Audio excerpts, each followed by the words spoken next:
Well, there's certainly no shortage of challenges to be navigated by investors over the course of 2019 and beyond. The Brexit deadline is fast approaching on March 29. We still are in the throes of trade wars, which were very dominant throughout the course of 2018, and there's still continued uncertainty around the direction of US interest rates, to name but a few things that we think might be on the minds of investors. Now, the way that we think about those is that it's very, very difficult to predict the outcome of those events.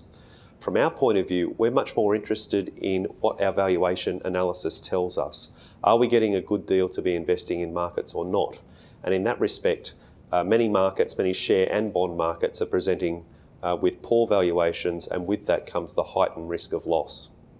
I made the point that share and bond markets are quite overvalued at the moment, and this is very much following the weakness in share markets that we saw throughout Q4 2018. So while we are seeing better valuations in share markets as a result of that weakness, we think that this is not the environment to be aggressively adding to growth assets like shares, given that valuations are still quite expensive and the risk of loss is more elevated than it might otherwise be. To take a bit of a deeper dive into that, we think that US share markets present among the worst regions given their low expected return, which means they have a heightened risk of loss. Australian shares too look generally unattractive for us, but within share markets we have a much more favourable outlook towards emerging market shares, with sentiment relating to the trade wars really weighing on those countries over the course of 2018.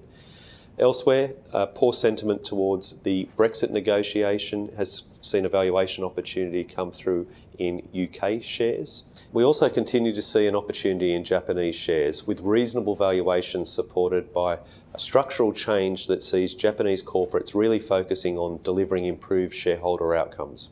Within bond markets, we think that developed world bonds are generally quite expensive. We can see some opportunity in shorter dated US bonds, and more broadly in emerging market bonds issued in both the local currency of the emerging market nation and in USD.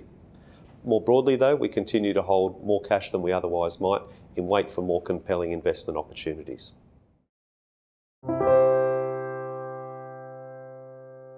Any advice in this video is general advice prepared by Morningstar without reference to your objectives, financial situation, or needs.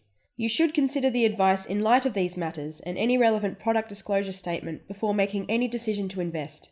To obtain advice for your own situation, contact a financial advisor.